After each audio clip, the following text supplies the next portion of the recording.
Hello everyone, आप कैसे हैं? बढ़िया होंगे।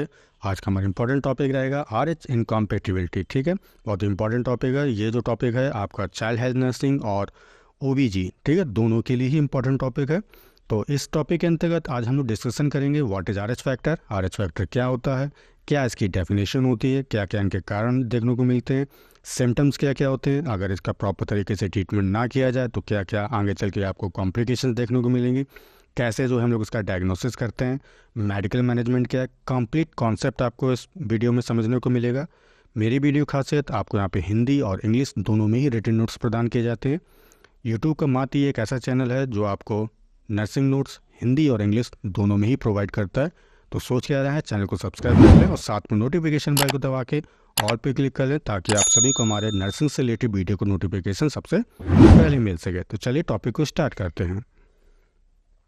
RH इनकॉम्पेटिबिलिटी को समझने से पहले हम बात करते हैं RH फैक्टर। तो RH फैक्टर क्या होता है?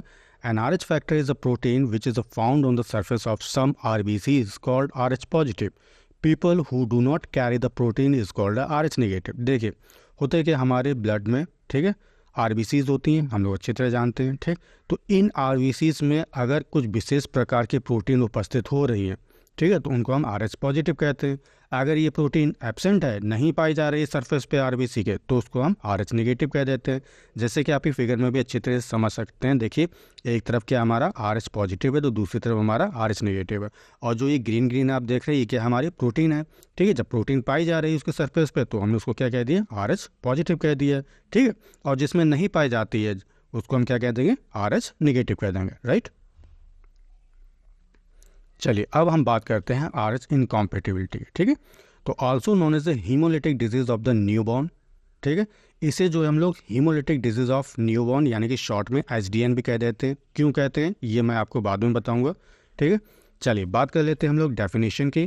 तो RH incompatibility is a condition that develops when pregnant woman has an RH negative blood and the baby in her womb has RH positive blood।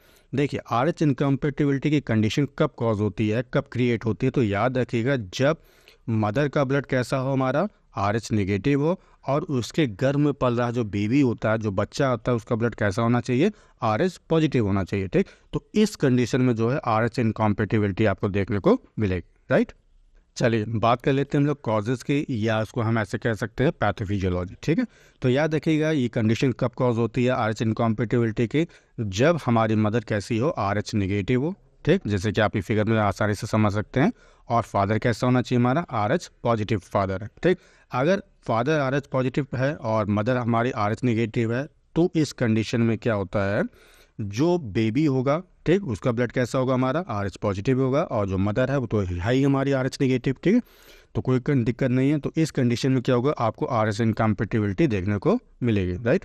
चलिए नेक्स्ट पॉइंट क्या हमारे लिखा है? RH positive babies blood cell into the mother's blood stream by placenta. अब देखिए, होता क्या है कि जो हमारे बेबी के अंदर का जो RH पॉजिटिव ब्लड है वो प्लासेंटा के थ्रू कहाँ पे चला जाता है?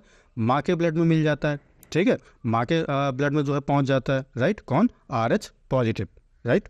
चलिए, तो अगला पॉइंट क्या होगा हमारा? The mother's baby make antibodies against the RH positive blood cells. अब हुआ क्या है कि जो बेबी का RH पॉजिटिव ब्लड था, ठीक, जो RH पॉजिटिव सेल्स थी RBC, वो प्लासेंटा के थ्रू माँ के ब्लड में मिल गई। तो जैसे ही कोई फॉरेन, हम जानते हैं कि जब कोई फॉरेन बॉडी हमारे शरीर के अंदर इंटर करता है तो क्या होता है? एंटीबॉडीज़ का फॉर्मेशन होने लगता है, ठीक है। तो यहाँ पे भी जो है मदर के ब्लड में एंटीबॉडीज का फॉर्मेशन होने लगता है, राइट। दीज एंटीबॉडीज में cross back through the placenta into the developing baby. अब क्या होता है कि जो एंटीबॉडीज का फॉर्मेशन हमारे मदर के ब्लड में हो रहा होता है, तो ये वापस जो है प्लासेंटा के थ्रू कहाँ चला जाता है? वापस बेबी में चला जाएगा, ठीक है। तो होता क्या है कि जब ये एंटीबॉडीज बेबी में इंटर करता है तो ये जो ब्लड सेल्स होती हैं RBC, उनको ये डिस्ट्रॉय करने लगता है, उनको जो है ब्रेक डाउन करने लगता है, ठीक है।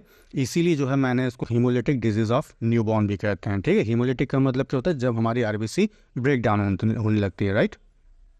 आशा करता हूँ कि आपको कॉजेज़ या पैथोफिजियोलॉजी अच्छी तरीके से समझ में आ गई होगी, ठीक है।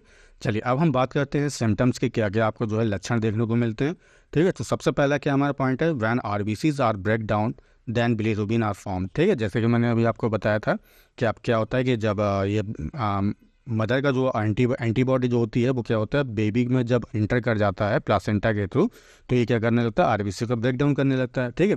और हम अच्छी तरह जानते हैं जब आरबीसी का ब्रेक डाउन होता है तो कौन सा प्रोडक्ट फॉर्म होता है, बिलिरुबिन फॉर्म होता है, ठीक है। जैसे जैसे ये बिलिरुबिन का लेवल बढ़ता है तो बेबी के अंदर कौन सी कंडीशन कॉज हो जाती है, जॉन्डिस, राइट, जिसको हम पीलिया कहते हैं, ठीक है।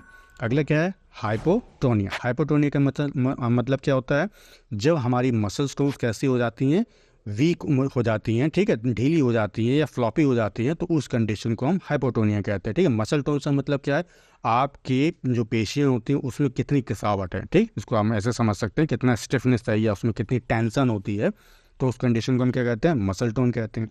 अब यहाँ पे क्या होती है, जो मसल टोन हो जाती है वो हमारी घट जाती है, ठीक है, यानी कि जब मसल टोन घटेगी तो क्या हो जाएगी, आपकी जो स्किन होती है वो क्या लटक जाती है, ठीक है, ढीली ढाली हो जाती है, जैसे कि आप ओल्ड एज के पीपल में देखते होंगे, है ना। अगला क्या हमारी लिथार्जी। लिथार्जी का मतलब क्या होता है, आलस आ जाता है व्यक्ति में, ठीक है।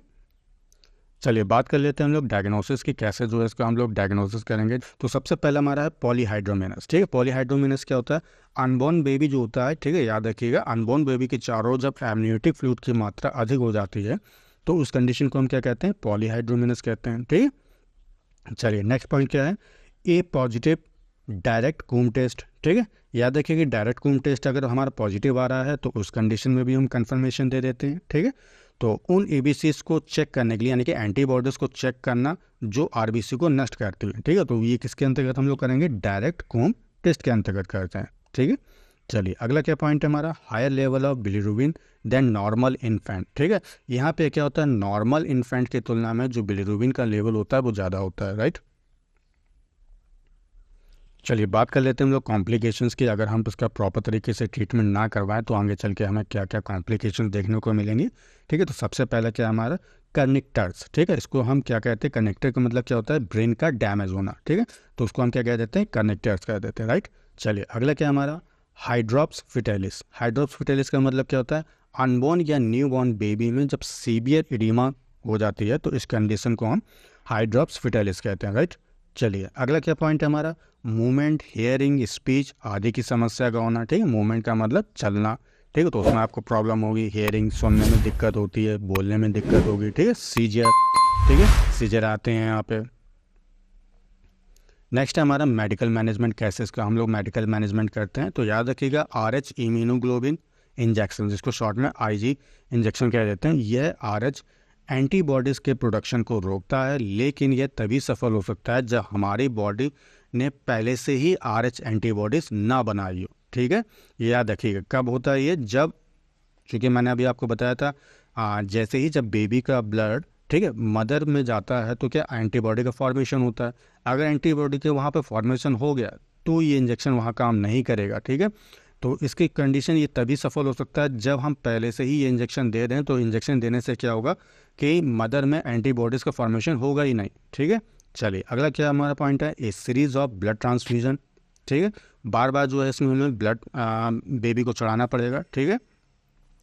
अगला क्या हमारा hydrating fluids like water, coconut, fruit juice etcetera, ठीक है। तो ये जो हाइड्रेटिंग फ्लूइड्स होते हैं, जैसे आपका पानी हो गया, नारियल का पानी हो गया, फ्रूट जूस हो गया, ठीक है, तो ये क्या होता है, शरीर में हमारे इलेक्ट्रोलाइट जो होते हैं उसकी पूर्ति करता है, राइट।